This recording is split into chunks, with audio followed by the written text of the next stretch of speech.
Ықыластуулук 9. Абу Кабаша Ан-Мари радиаллаху анхудан риваят.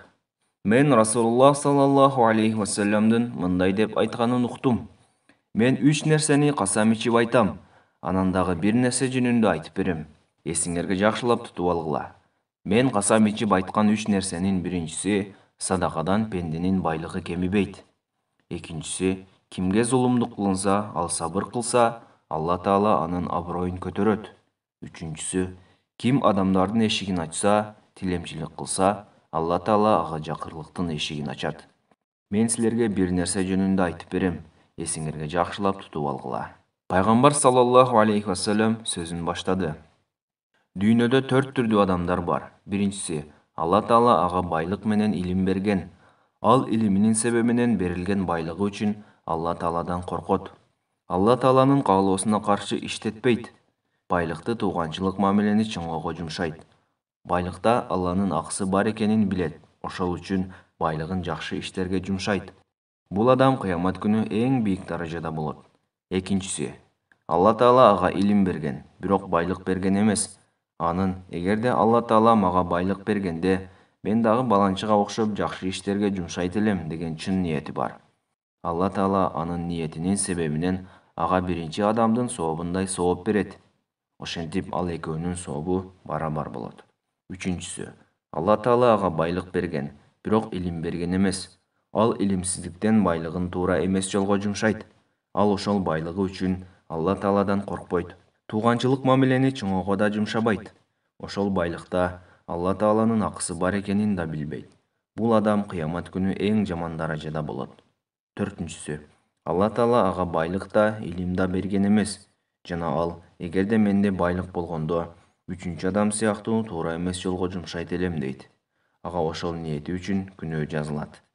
Ал жана үчүнчү адам экөө күнөөдө бирдей болот. Абу Кабаша Ан-Мари радиаллаху анхудан риваят. Мен Расулуллах саллаллаху алейхи вассаламдын мындай деп айтканын уктум. Мен 3 нерсени касам ичип айтам. Анан дагы бир нерсе жөнүндө айтып берем. Эсиңерге жакшылап тутуп алгыла. Мен касам ичип айткан 3 нерсенин биринчиси садакадан пенденин байлыгы кемибейт. Экинчиси, кимге зулумдук кылынса, ал сабыр кылса, Алла Таала анын аброюн көтөрөт. Үчүнчүсү, ким адамдардын эшигин ачса, тилемчилик кылса, Алла Таала ага жакырлыктын эшигин ачат. Мен силерге бир нерсе жөнүндө айтып берем. Эсиңерге жакшылап тутуп алгыла. Пайгамбар саллаллаху алейхи вассалам сөзүн баштады.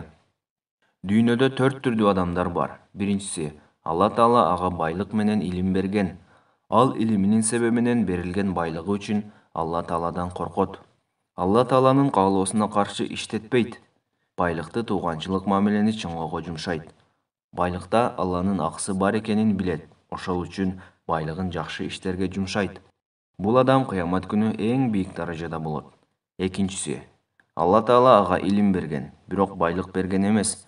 Анын эгерде Алла Таала мага байлык бергенде, мен дагы баланчыга окшоп жакшы иштерге жумшайт элем деген чын ниети бар.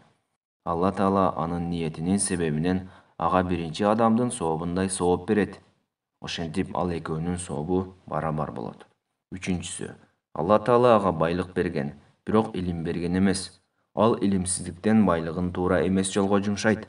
Ал ошол байлыгы үчүн Алла Тааладан коркпойт. Тууганчылык мамилени чыңоого да жумшабайт. Ошол байлыкта Алла Тааланын акысы бар экенин да билбейт. Бул адам кыямат күнү эң жаман даражада болот. Төртүнчүсү, Алла Таала ага байлык да, илим да берген эмес. Жана ал, эгерде менде байлык болгондо, үчүнчү адам сыяктуу туура эмес жолго жумшайт элем дейт. Ага ошол ниети үчүн күнөө жазылат. Ал жана үчүнчү адам экөө күнөөдө бирдей болот. Тирмизи.